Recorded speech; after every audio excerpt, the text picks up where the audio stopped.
Bom dia, bem-vindos a mais um Repensamentos, conversas sobre o mundo pós-pandemia.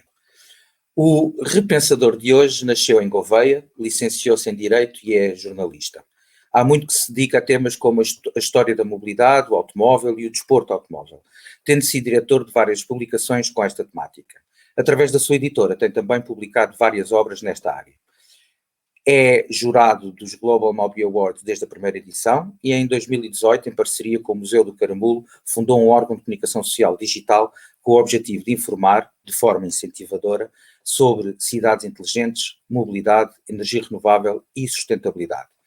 Fez questão de sublinhar que esta conversa, além de mobilidade, deveria ser também sobre o papel pedagógico e incentivador da comunicação social. Estamos completamente de acordo. Connosco está o diretor da Watson. Bom dia, Adelino Diniz. Olá, bom dia. É um prazer estar aqui, até porque tenho acompanhado estas conversas e tenho gostado muito, sempre com convidados. Alguns eu já conhecia, outros não conhecia, mas sempre todos muito interessantes. Gostei muito. Obrigado. Muito obrigado. Temos tentado, de alguma forma, e aproveitando agora já estamos a desconfinar devagarinho, mas aproveitámos este tempo para começarmos todos a repensar um bocadinho o que é que virá a seguir, sendo que, curiosamente, a cada semana que passa as ideias também vão mudando um bocadinho. Entretanto, olha, para começar, como acontece habitualmente, deixa-me perguntar como é que tens estado a viver esta fase, quer pessoal, quer profissionalmente. Olha, nós somos 4, não é? A minha mulher e as nossas filhas. Assim que o colégio fechou, nós viemos para o campo, retirámos-nos um bocadinho. Eu sou um ávido entusiasta das cidades, até pelo meu trabalho no Watson, mas não há dúvida que foi bom podermos vir um bocadinho para o campo. Estamos aqui a mais ou menos 25, 30 quilómetros de Lisboa. E temos estado bastante sossegados. É mais complicado, se calhar, com a geração anterior, os nossos pais, os meus sogros, que, enfim, com os quais não podemos ter um contacto mais próximo que era habitual, mas a tecnologia ajuda bastante, até porque falamos todos os dias, vemos sempre, nem que seja através destas chamadas através do computador e do telemóvel, visualmente, e isso ajuda muito. E sinto que é mais isso, nós acabamos por estar muito entretidos entre as necessidades de acompanhar as crianças através da escola ausente, não é? Que obriga a que os pais também tenham um acompanhamento especial.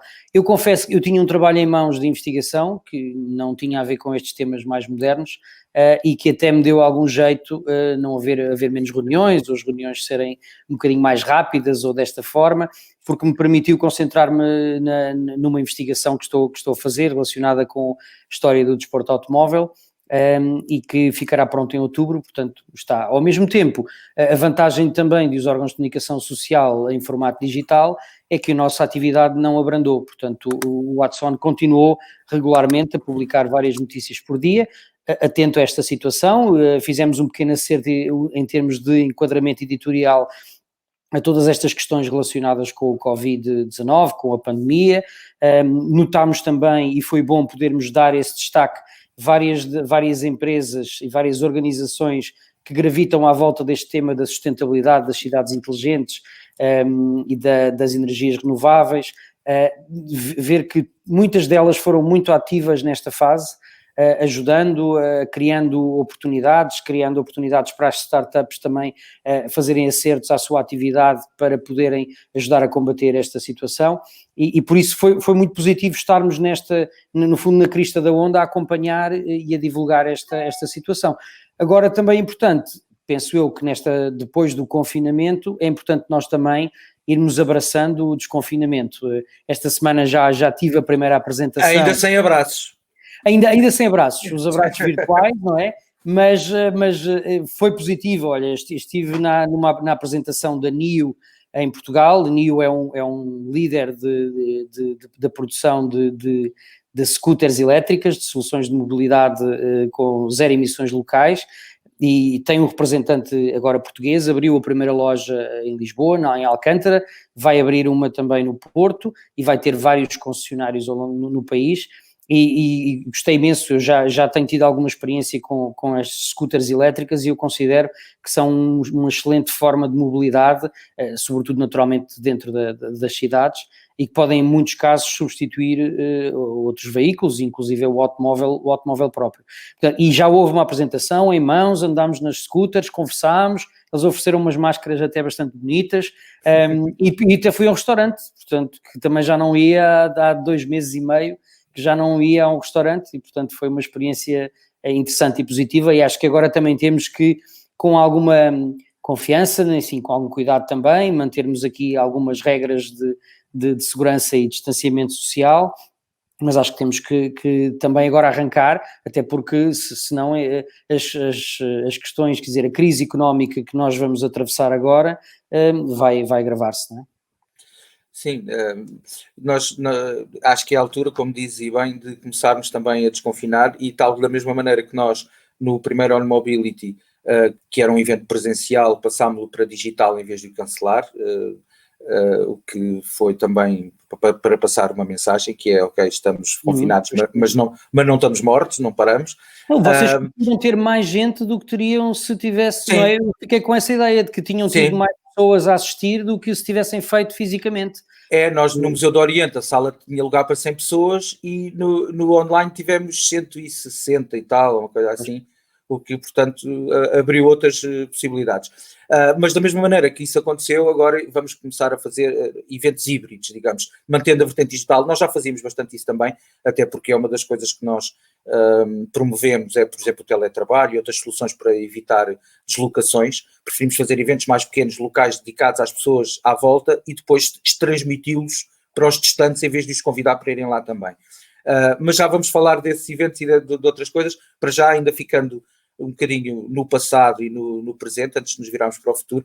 Queria-te pedir, enquanto interessado e especialista na matéria, o teu ponto de situação, o teu diagnóstico sobre 3 temas: as cidades inteligentes, os veículos elétricos e os mídia, porque eu sei que também tens muito interesse em que os mídia tenham um papel mais positivo. Mas, para já, começando pelas cidades inteligentes, como é que tu estavas a ver a evolução, o que é que estava a acontecer até estarmos parados? O tema das cidades inteligentes é extraordinariamente abrangente e isso é que permite que o Watson seja, por exemplo, o tema principal das cidades inteligentes, mas na verdade nós passamos muito, muito tempo a tratar de questões que parecem secundárias, mas são absolutamente essenciais. A palavra cidades inteligentes, enfim, nós usamos a Smart Cities, acaba por ser uma marca, não é? No fundo, a marca, quando nós falamos de Smart City, apontamos para o futuro, cidades inteligentes, tecnologia, mas a verdadeira cidade inteligente é muito mais do que apenas o aproveitamento da tecnologia para melhorar a vida das pessoas. É também pensar melhor todas as atividades que se desenrolam nas cidades. Queremos que as pessoas vivam melhor e às vezes viverem melhor e facilitar outras questões fundamentais como é a mobilidade. Por exemplo, na questão da mobilidade que as pessoas podem vir a poupar mais tempo numa cidade inteligente. É muito importante termos esta noção de que a mobilidade é absolutamente fulcral para que as pessoas possam ter mais tempo para outras coisas, e até para descansarem, para se dedicarem aos seus hobbies. Há questões, por exemplo, otimizar a vida em bairro.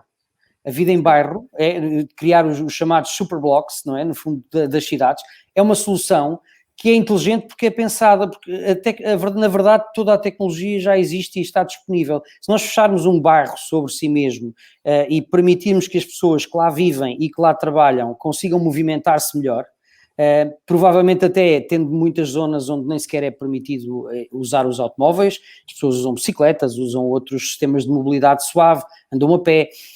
Ter redes de transporte público muito eficientes nessas zonas, inclusive, por exemplo, uma carreira de autocarros especificamente para ligar o bairro e para ligar as pessoas à próxima estação de metro, portanto, permitir também que as pessoas saiam, fluam, tudo isto não é preciso mais tecnologia do que aquela que já temos. Portanto, aqui, nesta vertente... É preciso mais... Exatamente, é preciso pensar, planear e executar. também precisamos ter presente que atuar numa cidade com uma história milenar, como é Lisboa, também não é a mesma coisa do que fazer isso numa cidade moderna, reconstruída depois da guerra, em 1940, como acontece nas cidades alemãs, não é? Portanto, estamos ou numa cidade mais pequena, ou num bairro novo, que é construído de raiz, que já pode implementar de raiz estas questões, não é? Mas desculpa-me interromper, mas a questão é que muitas vezes essas cidades, ou muitas vezes, ou se não quase sempre, foram reconstruídas, ou mesmo as mais recentes foram construídas, e os bairros recentes foram construídos, em função do automóvel. E por isso é que... É verdade. Eu acho que são cidades muito estúpidas, na realidade. Eu fugi da minha, que é a tua também, porque aquilo já era uma estupidez pegada. Até por causa da falta de interface. Por um lado, começou isto da consciência em relação à mobilidade e por aí fora, mas sem haver uma evolução lógica. Começou-se pelo teto. A questão é, quando começas de raiz, tens uma folha em branco, é tudo muito mais fácil. E se for bem planeado, as coisas podem coabitar e até permitir a evolução. Por exemplo, neste momento, enfim, não sei se esta questão da pandemia terá atrasado isso ou não, mas há cerca de 10 cidades de raiz a serem construídas na Índia. Eu vi alguns dos projetos que conheci quando comecei a estudar esta questão, que aliás é um estudo relativamente recente meu. Tenho muitas lacunas e bastantes dúvidas, mas esforcei-me para aprender o máximo possível num curto espaço de tempo, que aliás é uma especialidade, uma característica dos jornalistas, não é? Então, rapidamente.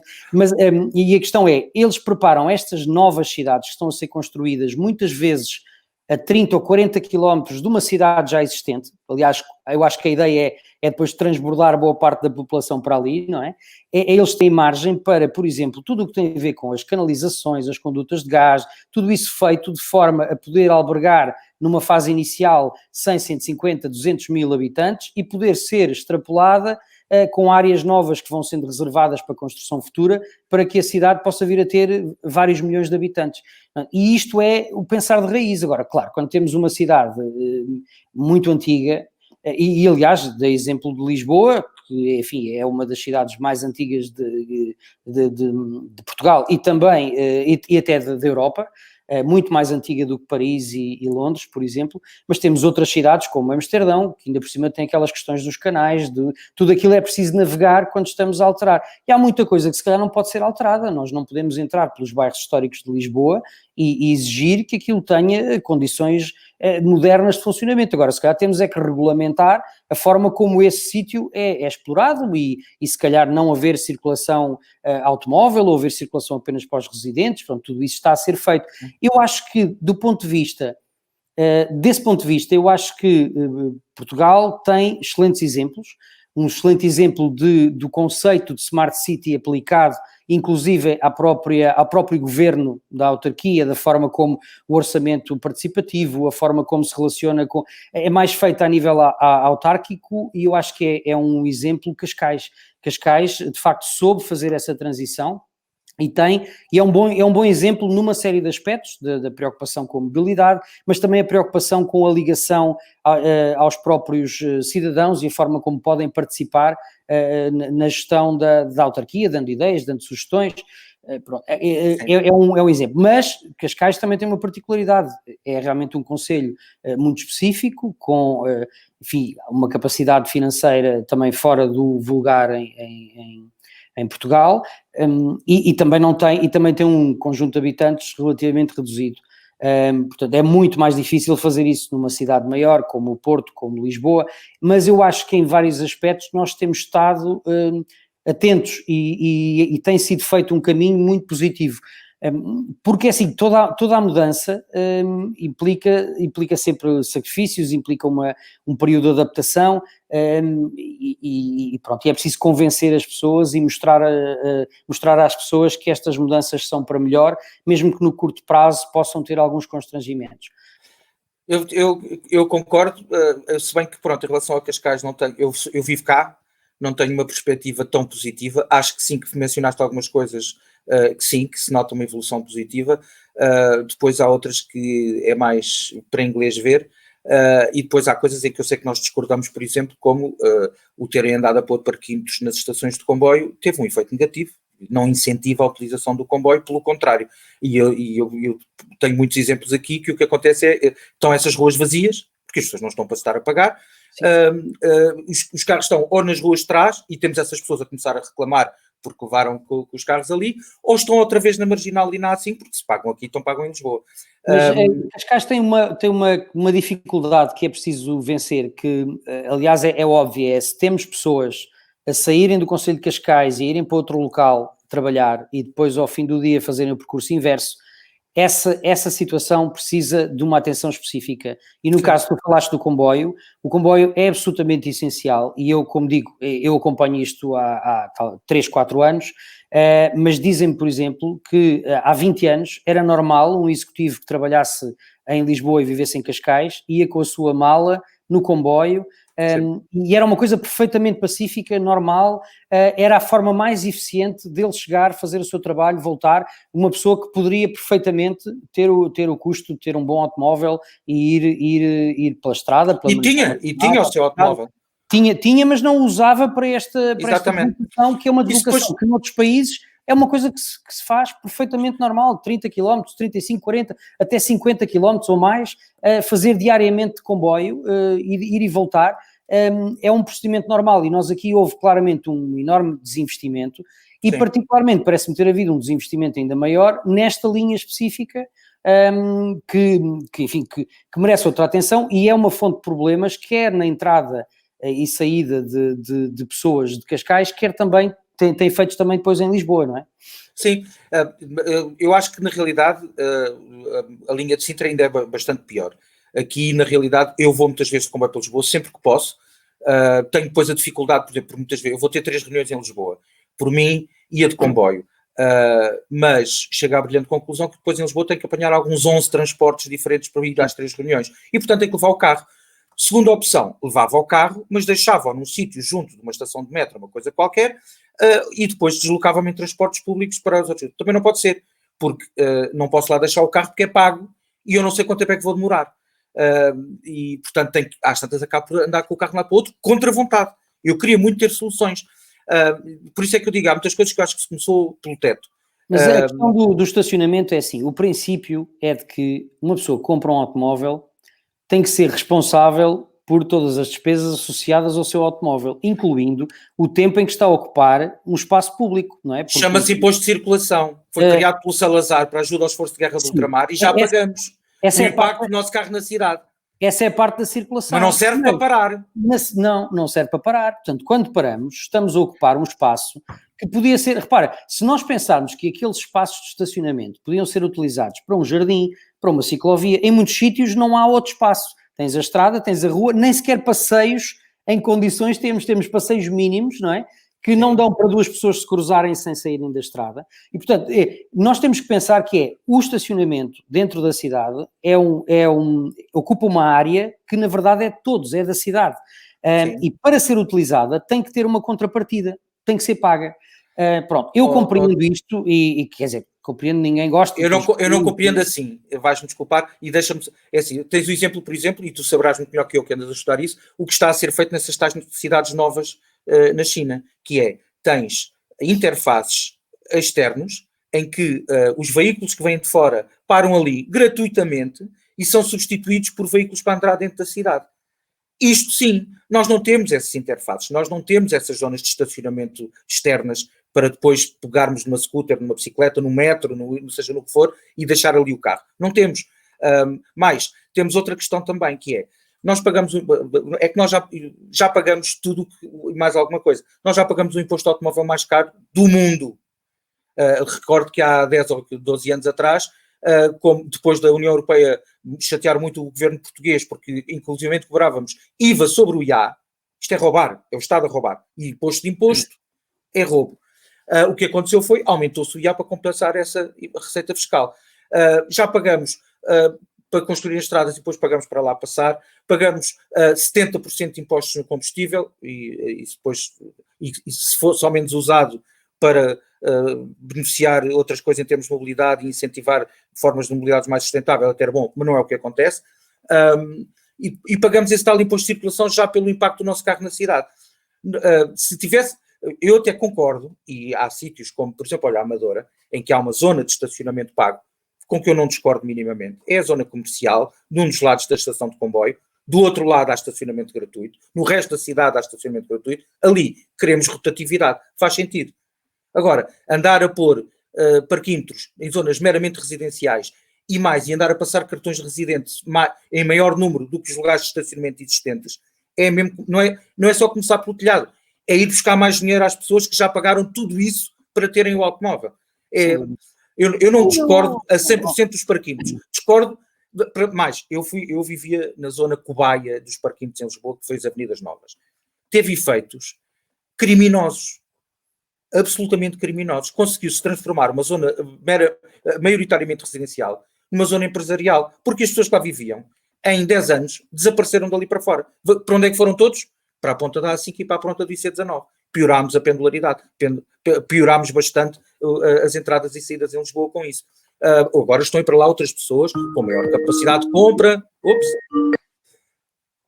Estão a ir para lá outras pessoas, já com mais capacidade de compra e que já acham... Aliás, eu dou-te um exemplo aqui. Sabes quem são as únicas pessoas que concordam com os parquímetros ao pé das estações? Querem mesmo falar contigo. As únicas pessoas aqui na zona que concordam com os estacionamentos ao pé das estações, sabes quem são? As pessoas que moram ao pé das estações, porque agora passaram a ter lugar para o seu carro. Isto é socialmente egoísta e insustentável. Mas olha, não vamos ficar muito mais nos parquímetros.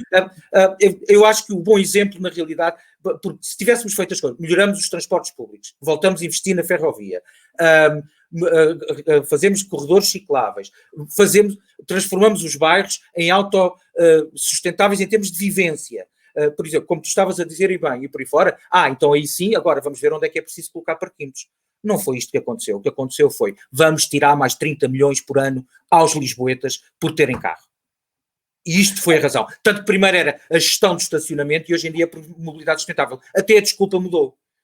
Mas António, vamos ver, os exemplos que nós temos, por exemplo, na Holanda, onde eu estive há 2 anos, estive lá na altura na cidade que era a capital verde europeia, que é uma cidade pequena, universitária, assim mais ou menos do tamanho de Braga. O custo de estacionamento por hora é exatamente o mesmo no centro de Amsterdão, no centro de Roterdão ou nesta cidade, 5 euros a hora é o preço.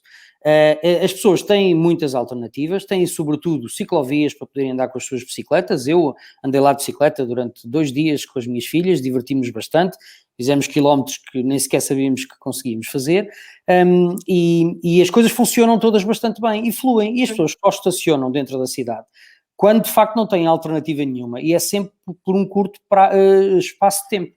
Mas as pessoas continuam a andar de carro. Sim, mas completamente de acordo. Lá há alternativas. Cá começou-se por cobrar estacionamento sem haver alternativas. Eu compreendo que, assim, o objetivo de obter receita certamente que está também, e eu acredito que isso tenha sido sempre também um dos objetivos. Mas subjacente a isto está, de facto, a necessidade de tirar os automóveis dentro da cidade, o máximo possível de automóveis dentro da cidade. É claro que é preciso haver alternativas, caso contrário isso não vai acontecer, até porque nem toda a gente tem idade ou saúde para poder andar de bicicleta, para poder utilizar estes meios de mobilidade suaves, ou até sequer andar a pé. Mas há realmente uma necessidade urgente em melhorar a qualidade da mobilidade dentro das cidades portuguesas. Completamente de acordo. Um dos fatores é, de facto, reduzir o peso dos automóveis. Não pode ser tudo com base no dinheiro, porque senão quem tem dinheiro, para já polui à vontade, paga para isso, acabou, estaciona à vontade, porque paga para isso e tal. Depois o desgraçado sem dinheiro, olha, que vá a pé, que vá a rebolar, não pode ser tudo com base no dinheiro. Tem que haver alternativas. Nós tivemos há uns... Antes desta questão do isolamento e da pandemia, nós fizemos uma entrevista bastante alargada com o Presidente da Carris, e gostámos muito da forma como a Carris se projeta no futuro, com o investimento em autocarros menos poluentes. Nesta fase inicial já vão começar a combinar os elétricos com também com o gás natural. O gás natural vai ter um papel importante nesta fase de transição. Eu acho que nós também temos que pensar um pouco que Portugal está num país, está no grupo dos países ricos, mas é dos mais pobres neste grupo, não é? E também altamente endividado. Portanto, nós temos, e agora estamos novamente a braços com uma crise económica que vai ter várias consequências a nível social, a nível económico, enfim, e vamos ter que enfrentar isso, mais uma. Eu acho que, apesar de tudo, nós estamos um bocadinho calejados com esta situação, acho que vamos conseguir arranjar a solução e e vamos continuar a progredir. Mas tudo isto são atrasos nesta mudança, embora sejam oportunidades para refletir, e nós termos mais um bocadinho para pensar e ficarmos a ver que se calhar esta redução da atividade teve efeitos positivos. Será que podemos aumentar a atividade e ao mesmo tempo ficar com estas vantagens de menos emissões, de defender um pouco mais o meio ambiente, as espécies que também precisam do seu espaço neste planeta? Portanto, esse equilíbrio é possível nós trabalharmos e eu acho que isto poderá ser uma boa oportunidade. Mas temos que pensar que isto não é estalar os dedos e as coisas começam a acontecer, não é? Nós podemos ser adeptos da transição para a mobilidade zero emissões locais, como eu sou, como o Watson também defende, mas isso tem que ser balizado na realidade, ou seja, nós temos que pensar que se calhar agora vamos ter, agora os híbridos já fizeram o seu caminho e já são mainstream, os híbridos plug-in começam a ter uma penetração maior e também os elétricos vão ganhando espaço à medida que também aparecem mais opções e opções mais acessíveis. Isto já estamos aqui na fase da transição da mobilidade e toda essa transição vai ser feita, eu acho que é absolutamente inegável que é esse o caminho, não é? Com os elétricos de bateria vão ter um papel predominante nas próximas décadas. Depois, se calhar, haverá outras soluções, talvez nessa altura o hidrogénio e a célula de combustível possa ser uma alternativa. Eu penso que nesta fase vejo-os apenas numa utilização mais específica de veículos pesados, talvez pesados de mercadorias, pesados de passageiros, e também outro tipo de veículos, como os barcos, os comboios também, já há alguns testes dessa forma, mas temos que pensar que isto vai levar algum tempo, não é? Porque a transição para a mobilidade elétrica tem custos imediatos que neste momento boa parte das pessoas não podem suportar. Seria interessante ver mais alguns incentivos, para além daqueles que nós temos em Portugal. As conversões, por exemplo, não é? As conversões têm... Eu acho a ideia interessante, no entanto, todos os players com quem eu tenho falado, quase todos os players, por exemplo, inclusive o Presidente da Carris, falei-lhe se não seria uma hipótese converter autocarros a gasóleo em autocarros elétricos de bateria, e ele disse que o custo e a eficiência, eles fizeram esse estudo, o custo e a eficiência não funcionariam nesse caso específico. Não questionei, não era a área... Eu tenho dados contrários. Pode ser que a Barroqueiro está a fazer isso com uma frota que estava parada, é que temos que ver ainda, inclusivamente, estamos a falar de veículos, por serem de transporte de passageiros, têm um período de vida curto. E, portanto, neste momento há muitas empresas, e a Barroqueiro é um exemplo, que têm frotas paradas de autocarros que estão basicamente novos. E posso dizer, por exemplo, que estão a fazer um teste com uma frota que era de transporte escolar, mas que foi mal carroçado e, portanto, tinha porão de carga. Ok. E, portanto, o que vão fazer é, tem aí o espaço para as baterias e por aí fora, e já tem um protocolo com a Câmara de Alenquer de pôr lá esse protótipo a circular e por aí fora. Não, em termos de custos, compensa, porque basta ver em relação a um veículo novo, para já, em termos de sustentabilidade, é muito melhor. Não estamos a falar de deitar fora e comprar novo e fazer novo, estamos a falar de reutilizar o que temos. E portanto, prolongar-lhe a vida durante mais algum tempo. E depois, se estamos a tirar o não fazermos uma nova carroçaria, portanto, mesmo que tudo o resto custe o mesmo, e não é preciso que custe o mesmo, até porque pode ser feito à medida, tu compras um carro novo elétrico, independentemente, é o que é feito, acabou, é independentemente da tua utilização. Tu podes ser uma pessoa que só faz 50 km por dia, ou podes ser uma pessoa que faz 300. Ali, neste caso, consegue-se fazer à medida. E, portanto, basta não estarmos a fazer a carroçaria para já ser um custo mais reduzido. É preciso que haja uma aposta de industrializar isto, que é o que não há ainda quase em lado nenhum do mundo, mas isto é uma coisa que já se faz, por exemplo, com os clássicos, na Holanda, na Alemanha, na Alemanha também, mas sobretudo na Holanda, na Inglaterra, nos Estados Unidos, por aí fora, faz há muitos anos. É uma questão de agora de se sistematizar. Nós, aliás, é uma das nossas causas e temos estado, agora antes de ser interrompido, chegámos a reunir, inclusive, com o novo secretário de Estado da Mobilidade e por aí fora, para que isto seja uma aposta nacional, pode ser uma indústria de referência nacional. Repara, nós estamos só a falar na pegada da utilização. Esquecemos que a maior pegada de um veículo não está na sua utilização. Está na sua produção em média, 7 toneladas, desculpa, e depois no seu abate que são mais 2,5 toneladas de carbono emitido, de dióxido de carbono emitido. A indústria automóvel está a fazer 2 percursos. Um é a transição para os veículos zero emissões locais e, portanto, aumentarem a produção de veículos elétricos e introduzirem veículos elétricos aqueles construtores que ainda não tinham, não é? Mas há outro caminho paralelo que está a ser feito em paralelo, que é a produção carbono neutra, ou seja, as novas fábricas que estão a ser ou convertidas ou construídas de raiz para produzirem veículos elétricos já têm como objetivo serem carbono neutras em termos de produção. Claro que nós sabemos... Mas isso é com compensação, não é a produção em si, ok, emitimos isto, vamos plantar ali umas árvores. Eles ficam perto, ou seja, há realmente uma componente de compensação, que não é o ideal, mas ela é mínima. Por exemplo, a fábrica da Volkswagen para o ID3 anuncia que, de facto, quase toda a produção, e sobretudo tudo o que tem a ver com a produção de energia, a cadeia de fornecimentos, tudo aquilo em que é possível serem carbono neutro são. E depois há uma parte que ainda não é possível e essa então tem compensação. Mas isto para dizer que se for de tal modo otimizada esta produção, poderá fazer menos sentido estas conversões. Uma nota só em relação aos clássicos, que são realmente, têm acontecido, mas são casos muito pontuais e, do meu conhecimento, quem tentou estabelecer isso, industrializar esse processo, não levantou ainda voo. Portanto, mesmo, por exemplo, a Jaguar, que promoveu e tem, aliás, até o seu Jaguaré está exposto agora no museu em Inglaterra.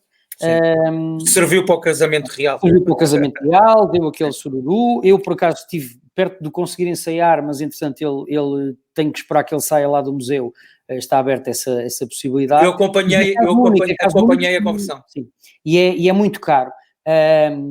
E eu, como também uma pessoa que também me dediquei ao tema dos clássicos, tenho algumas dúvidas que isto que faça algum sentido. Enfim, em alguns automóveis, se calhar, aqueles automóveis muito grandes, com consumos brutais, que não fazem... Ora, um veículo desportivo, como por exemplo um Jaguaré, ao estarmos a retirar-lhe o motor de combustão, estamos de facto a alterar completamente aquilo que é o conceito e o interesse histórico do veículo.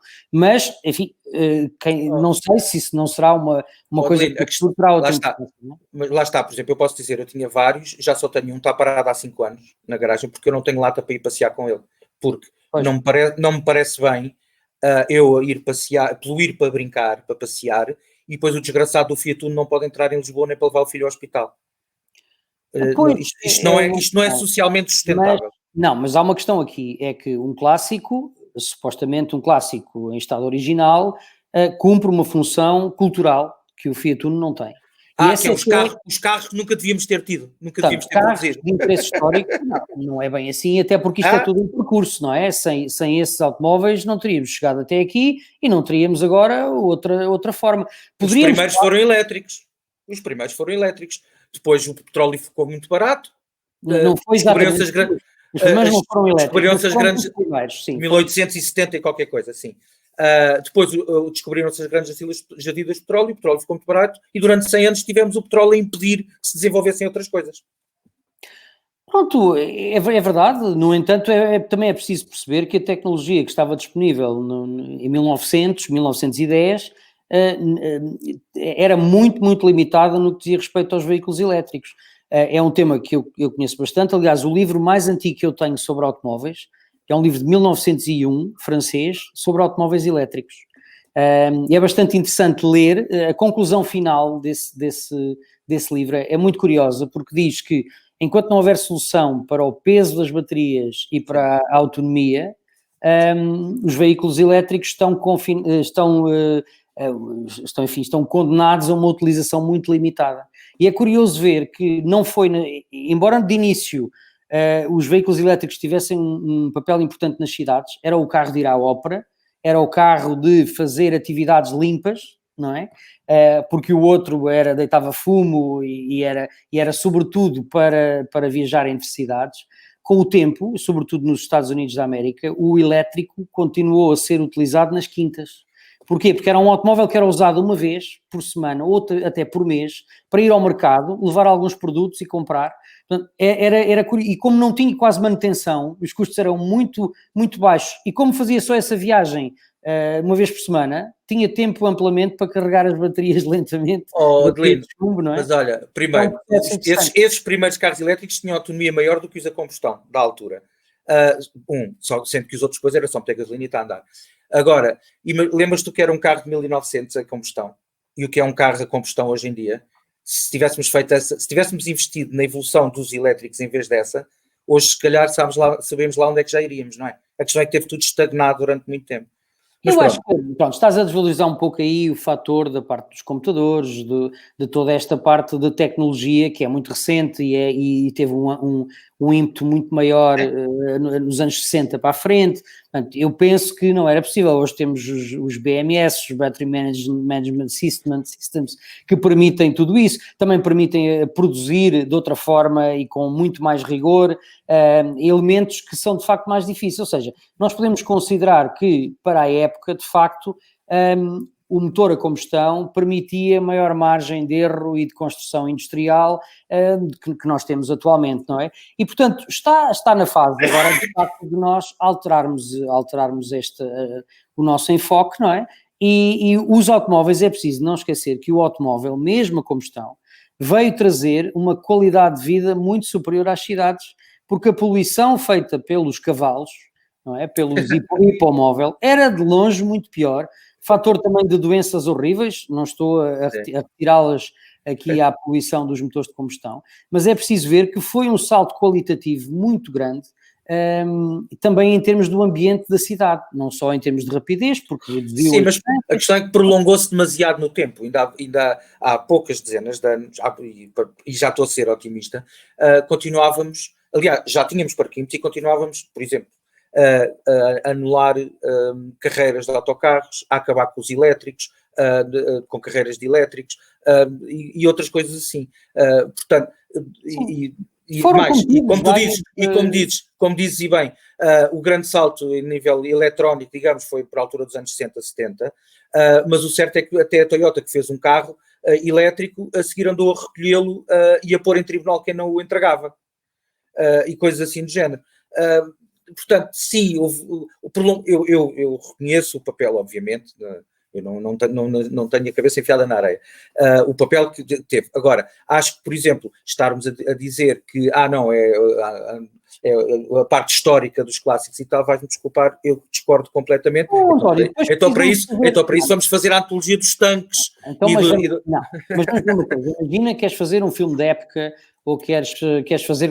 Precisas desses automóveis. Vais buscá-lo ao museu. Cada vez mais temos que chegar a um ponto em que isto às tantas tem que ser democratizado também. E, portanto, o que tem que dizer-se às pessoas como eu, que têm clássicos, é das duas uma, ou passa para elétrico, ou é para estar no museu, ou é para estar lá na garagem sossegado para mostrar aos amigos. Não é para circular. Porque não podemos continuar. E olha, e já agora deixa-me passar também para os desportos motorizados, que eu sei que também é algo que gostas e que te interessas e que... Eu lido mais com a parte da história, não tanto, aliás também sou um pouco crítico dos investimentos que se fazem nessa área atualmente, até pelos próprios construtores, aliás questiono-os sempre que tenho oportunidade. Com tecnologia que devia estar a acabar, e eles estão a continuar a investir para desenvolver, não é? Quer dizer, vamos lá ver, a Fórmula 1 tem um sistema híbrido que os construtores todos afirmam, afirmam que a solução de recuperação de energia e das baterias permitiu um 30%. Avanço significativo na indústria, mas permitiu um avanço significativo nessa área que agora é utilizada por todos os híbridos elétricos. Polui menos 30%. Mas os fãs, por exemplo, quando isso aconteceu, os carros deixaram de fazer 20 mil rotações, passaram a fazer 14 mil e eles começaram a perder fãs. Porque as pessoas, isto já não fura tímpanos. Mas a mudança tem sempre dores, tem sempre constrangimentos e há sempre alguém que não quer mudar, não é? O que nós temos, eu acho que lá está, e agora passamos ao papel, se calhar, da imprensa, não é? Aliás, sim, era isso que eu te ia pedir, sim. É fundamental nós falarmos às pessoas abertamente das questões e olharmos, olhem, há esta situação, nós não podemos continuar a consumir recursos do planeta, a poluir, até inclusive coisas que às vezes se falam menos nesta questão da sustentabilidade, mas a quantidade de pessoas que morrem todos os anos em acidentes rodoviários, não é? O ser humano tem que evoluir para o próximo estágio, e nós se calhar temos que dar tanta importância ao automóvel que a gente conduz, e pensarmos numa forma diferente quando o carro fica em casa, quando eu não utilizo o meu automóvel, eu fico satisfeito, é um dia bom, é um dia que começa bem. Se eu puder andar de bicicleta partilhada, se puder ir a pé, se puder andar de transportes públicos, e acho que se mais pessoas pensassem desta forma, poderiam também encontrar outras soluções, sentirem-se bem consigo mesmos, partilhar o automóvel com um amigo, com um vizinho, com um colega que o passa a apanhar. Tudo isto são pequenos contributos que nós podemos dar para diminuir esta dependência, que acaba connosco presos no trânsito, não é? A pensar que estamos protegidos dentro dos nossos automóveis, quando na verdade estamos a absorver toda aquela poluição à nossa volta. Mas também dizer às pessoas que assim, esta situação é uma situação que veio para ficar, cada vez vai ser mais importante, as próximas gerações já têm uma relação diferente com o automóvel. Nota-se, por exemplo, que muito menos jovens tiram a carta, não é? Ou ambicionam sequer ter um telemóvel querem todos. Um automóvel. Muitos deles valorizam mais o viajar, por exemplo, do que o gastar dinheiro num automóvel. E a educação é feita nos veículos dos outros, não é? E portanto, eu acho que em termos os órgãos de comunicação social também têm que olhar para estas situações e também, não precisam, depois de analisar a situação e apresentando as questões de uma forma equilibrada, sempre dando lugar também ao contraditório, não é? Mas é fundamental nós também tomarmos um pouco partido e dizermos, olha, nós estivemos a refletir isto, e isto é o que nós entendemos. Aliás, repara que para a divulgação do automóvel, no início, estamos a falar finais do século XIX, em França, que era a capital do progressismo, os jornais tiveram um papel absolutamente preponderante, provocando reuniões em que as pessoas mostravam os automóveis que construíam em casa, alguns com um cavalinho escondido lá dentro, outros com um pequeno anão que corria em cima de uma esteira. Faziam-se concursos para descobrir os automóveis. Pronto, alguns faziam esta batota, mas existiam soluções. Olha, o vapor, que também muita gente defendeu durante muitos anos, que era uma solução fantástica. Os elétricos, que apareceram também ao lado dos motores de combustão. As primeiras corridas, o desporto automóvel nasceu aí nas corridas entre cidades, e tudo isto foi promovido pela comunicação social. Os órgãos de comunicação social, na altura, disseram: esta é uma causa que vale a pena abraçar. Vamos correr com os cavalos da nossa cidade. Pronto. E esse foi o espírito. E agora está na altura, de facto, de aparecerem, se calhar, com estes formatos, um formato digital que chega a muito mais gente, de uma forma muito mais fácil também, dizer assim, ok, é preciso sermos mais sustentáveis, não é? Durante muitos anos, e sobretudo a imprensa, debateu-se aqui com uma questão em que a própria forma de chegar às pessoas não é sustentável.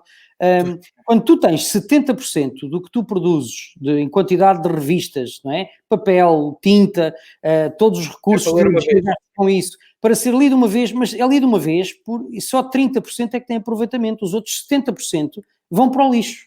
E no caso de um jornal diário, vão para o lixo no próprio dia, e no dia a seguir há mais 70% da produção que vai para o lixo, que nunca chega a ser lida sequer, não é? E isto, eu gosto de revistas, de jornais, de livros, ainda continuo a fazer livros em papel, considero que ainda é um meio equilibrado, até porque as tiragens são pequeninas e eu não tenho 70% de sobras, nem nada que se pareça, consigo adequar mais a produção, mas é muito importante, e pronto, e a comunicação social teve um choque muito grande, com um choque tecnológico enorme, não é? Com a passagem do digital, e ainda está a sofrer essas consequências.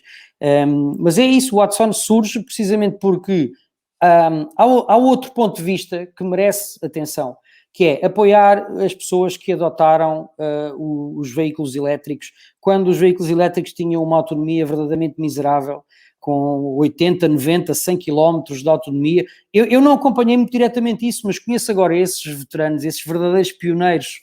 Os Henriques Sanches desta vida, não é? E acho extraordinário, e acho que merecem a nossa admiração, foram estoicos, foram corajosos numa altura em que... Ele diz que não, porque foi pacífico. Pronto, podemos mostrar às pessoas que cada vez mais a adoção de soluções sustentáveis de mobilidade é positiva para a sua vida e pode deixar muito mais tempo para nós podermos, tempos e recursos para gastarmos noutras coisas que nos deem maior satisfação. Exatamente. Mas olha, em relação, e já que pronto, no fundo fizeste esta ponte entre o que acontece e o que pode acontecer, deixa-me perguntar, até que já vamos compridíssimos, duas coisinhas em relação ao futuro. Primeiro, em relação ao geral, agora vamos deixar um bocadinho a mobilidade, temos estado este tempo todo só a falar de basicamente mobilidade. Em relação, no geral, achas que vai haver um novo paradigma, uma nova normalidade, ou achas que assim que pudermos volta tudo aqui no mesmo? E depois, em relação aos mídias, a mesma coisa, e eu acho muito interessante esse debate, porque é muito complicado, um jornalista tem o seu código deontológico, portanto, para todos os efeitos devia ser neutro e transparente e passar a informação e ponto final, mas isso às tantas acaba por ser também ter um papel, muitas vezes até de conservação das coisas como elas estão, e por isso é que eu acho muito interessante essa tua perspectiva de ter de jornalismo ser feito de uma forma mais proativa, dizer ok, este é o caminho, vou ajudar a puxar as coisas para ali, sendo que depois, quando é um caminho que nós não gostamos, e então depois apontamos o dedo, o jornalista devia ser isento e está a favorecer aquilo e tal.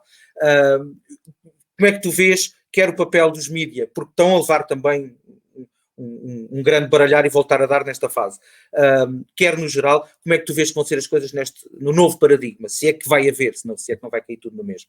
A primeira fase, o novo paradigma já estava em curso, portanto a questão da pandemia pode de facto acelerá-lo.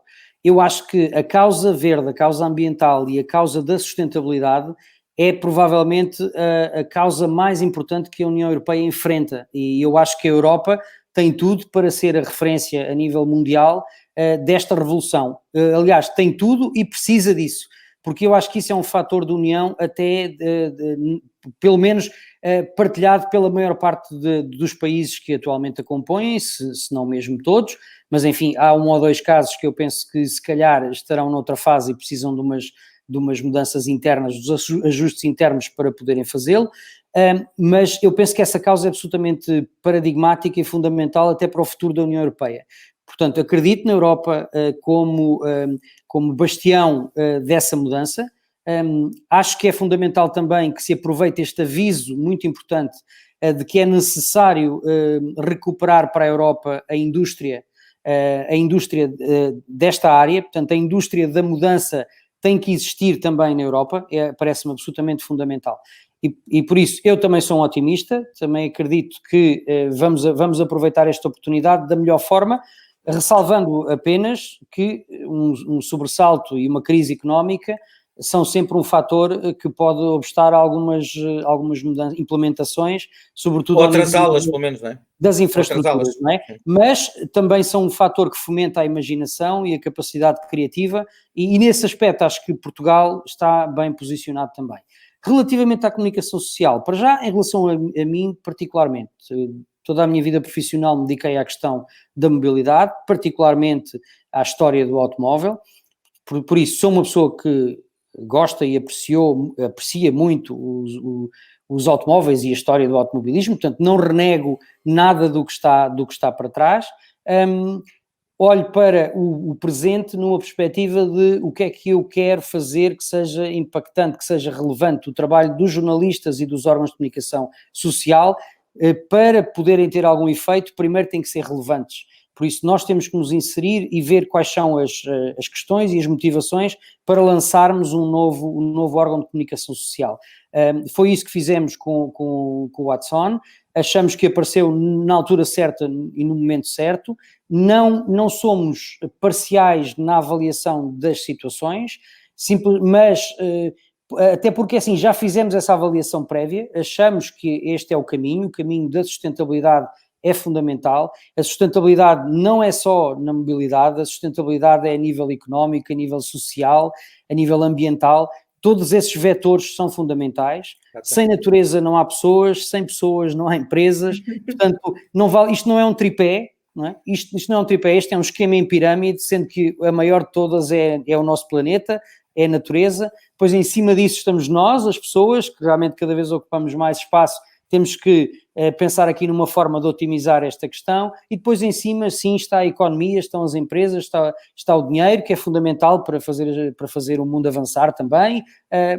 Tudo isto tem que avançar em conjunto, e se calhar nós que às vezes nos entusiasmamos um pouco mais, já digo não profissionalmente, mas do ponto de vista pessoal, entusiasmamos com uma ideia nova, com os aviões que vão ser elétricos, com todas estas questões do carro que anda à água salgada, temos que pôr o pé no travão e pensar assim, calma, isto tem que ser com pés e cabeça, temos que dar tempo às próprias agentes que são fundamentais para produzir os automóveis. Nós queremos só que os nossos automóveis venham da China, ou queremos que a indústria europeia tenha uma palavra a dizer? Se queremos, temos que lhes dar tempo para eles também fazerem essas mudanças. Não estou a dizer que é o tempo todo que queiram, é uma baliza de tempo com incentivos específicos, com incentivos também para permitirem que os particulares também possam ter acesso a benefícios que façam sentido. Por exemplo, eu penso que não haver IVA para os veículos elétricos também para os particulares era uma medida muito positiva, foi uma medida que foi introduzida na Noruega com bastante sucesso. Confesso que não sei dizer se neste momento ainda continua em vigor, mas sei que esteve durante alguns anos. Era muito importante também isso, porque isso iria permitir que mais particulares pudessem comprar veículos elétricos e passarem já para a próxima fase da mobilidade, que vai durar algumas décadas. É que nas empresas, neste momento, o carro elétrico já é mais barato do que a combustão, exatamente por causa dos benefícios fiscais. E olha, e é isso, e já agora, e para terminarmos, e uma vez que até já deste sugestões para o futuro e tudo, e para terminarmos, vou terminar de uma maneira diferente do habitual, que é com um convite. Porque estamos a falar agora de mobilidade, no caso, neste caso, a compra de veículos elétricos pelas empresas, é um dos temas sempre abordados nos nossos On Mobility, de que o Watson já foi parceiro na edição de março e vai ser, já sei também, na edição de 18 de junho, que vamos fazer novamente, já num formato um bocadinho mais aberto, já não vamos estar só cada um no seu lado, se calhar alguns dos oradores já vão estar numa mesma sala, com os devidos distanciamentos e tal, e quero-te convidar para seres moderador de um dos dois painéis, que vai ser a mobilidade portanto, mais geral, a mobilidade no pós-pandemia, no geral, o que é que vai acontecer, e depois vai haver um segundo painel especificamente sobre qual o papel dos veículos elétricos nessa nova mobilidade. E é esse painel que eu gostava, em meu nome em nome da Ecomood e da Evolute, de te convidar para seres tu o moderador. No primeiro vou ser eu, infelizmente, é o que há, para não haver mais gente ainda. Não, mas tu fazes esse papel lindamente, portanto, eu tenho gostado bastante, acho que és um excelente moderador. Sim, mas é que eu aqui, isto é óbvio, por isso é que isto não são entrevistas, são conversas, porque eu assim vou metendo a minha colherada. Se eu for moderador, vou ter que estar mais comedido, o que se calhar é algo de bom. Muito bem, eu sei com muito gosto o convite, conta comigo e conta com o apoio do Watson, e parabéns por estas iniciativas que têm tido, particularmente então nesta fase de pandemia e de isolamento. Precisávamos aqui de uma luzinha que continuasse a manter esta chama viva também, e acho que cumpriram esse papel na perfeição, e agora vamos à luta e vamos continuar para que esta transição, esta mudança se faça de forma mais suave, agradável e rápida para todos. Muito obrigado. Assim, da mesma maneira que o de 26 de março, em vez de cancelarmos, passámos de presencial, era no Museu do Oriente, o On Mobility, queria dizer, passámos-lo para digital, agora neste já vai ser um formato digital, mas com algumas pessoas no mesmo sítio, e depois vamos ter o On Mobility Amadora, que já será num formato híbrido, como aliás já foi no ano passado, na realidade, que é, os convidados são locais, vamos estar numa sala com cadeiras de distância entre todos, com os oradores separados e por aí fora, mas não convidamos ninguém de fora, é só para as pessoas da zona, os de fora vamos ter streaming e as pessoas assistem neste formato também. Cada vez mais eu acho, pelo menos até termos uma vacina, o formato vai ser eventos híbridos. Adelino, muito obrigado. Vamos ver-nos, se não antes, a 18 de junho no On Mobility online, e continua a fazer o bom trabalho da Watson. Eu ia dizer promoção, mas não pode ser, que vocês são jornalistas, na divulgação. Informação, é o que nós trabalhamos, é isso, informação. Tentamos transmitir conhecimento e passar a informação, esse é o nosso objetivo. De formas de estar mais sustentáveis. E isso já não há desculpas para não se fazer. É isso mesmo. Muito obrigado. Obrigado, Adelino. Obrigado. Quanto a si, peço-lhe desculpa que demorámos 55 minutos quase. Veja-nos o Repensamentos nas páginas de Facebook do E-Conversas, da Ecomundo Portugal e da TV Amadora, no YouTube da TV Amadora, em tvamadora.com e também no Instagram do E-Conversas, sempre de segunda à quinta, às 11 da manhã, ou depois quando lhe apetecer. Fique saudável e aproveite também para repensar. Até sempre. Até já.